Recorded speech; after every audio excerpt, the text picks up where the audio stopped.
আসসালামু আলাইকুম। আমি মোহাম্মদ কামরুজ্জামান। আমি আমার অভিজ্ঞতার আলোকে ভিডিও তৈরি করি। আজকের টপিক হচ্ছে ছোট পরিবারের সদস্য হয়ে বড় পরিবারের সদস্যের বিয়ে সংক্রান্ত কিছু কথা। যেমন ধরেন আপনি একজন ছেলে হন বা একজন মেয়ে, আপনি যদি একটা ছোট পরিবার থেকে বিলং করেন এবং আপনি একটা বড় পরিবারে বিয়ে করলেন।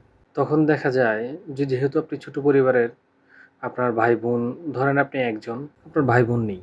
হ্যাঁ? তখন আপনি একটা ছোট পরিবারের থেকে বড় হয়ে আসছেন এবং আপনার সঙ্গী সে বড় পরিবারের।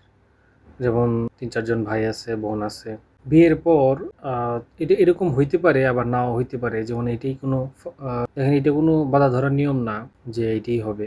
কিন্তু এটা হতে পারে। যেমন আ আপনার যেহেতু ছোট পরিবার, আপনার সমস্ত চিন্তা ভাবনা আপনার সঙ্গীর প্রতিই থাকে বিয়ের পর। এবং কি আপনি যদি লয়াল থাকেন তাহলে তার প্রতি আপনার এক্সপেকটেশন অনেক বেশি থাকে।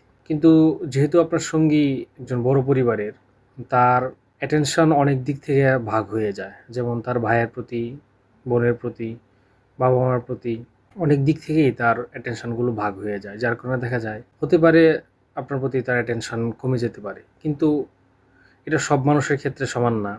অনেকে আছেন যে এই বিষয়গুলো খুব সুন্দর করে হ্যান্ডেল করতে পারেন। তারা মনস্তন্ত্রের দিক থেকে এটা খুব পারফেক্টলি ম্যানেজ করতে পারেন যে সঙ্গীর জায়গাটা উনি ঠিকমতো রাখতে পারেন। কিন্তু অনেকে এটা পারেন না। যখন পারেন না, তখন যেহেতু আপনি ছোট পরিবার থেকে আসছেন, যে আপনার পরিবারের সদস্য সংখ্যা কম, তখন আপনার ভিতরে একটা হীনমন্যতা চলে আসে যে আমি তাকে এত অ্যাটেনশন দিচ্ছি, সে তো আমাকে ওইভাবে অ্যাটেনশন দিচ্ছে না। এটা আপনার ভিতরে একটা শূন্যতা তৈরি করতে পারে এবং তার প্রতি একটা অভিযোগ আসতে পারে এবং কি তার প্রতি কষ্ট আসতে পারে যে আমি তাকে এত অ্যাটেনশন দিচ্ছি কিন্তু সে তো আমাকে এত অ্যাটেনশন দিচ্ছে না।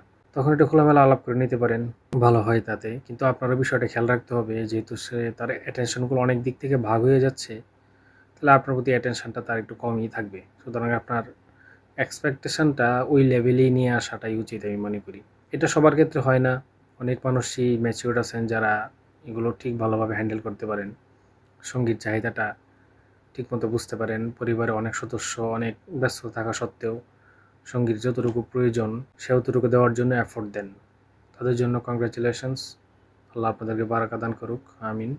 কিন্তু এটা হয়। আর হইলে যদি আপনার জীবনসাথী এটা হয় তাহলে আশা করি, কারণ এটা আপনার এক্সপেকটেশনটা কমিয়ে আনতে হবে। কারণ সে তো চাইলেই তার ভাই, বোন বা আদার্স যে আত্মীয়স্বজন আছে তাদেরকে তো সে আর ইগনোর করতে পারবে না।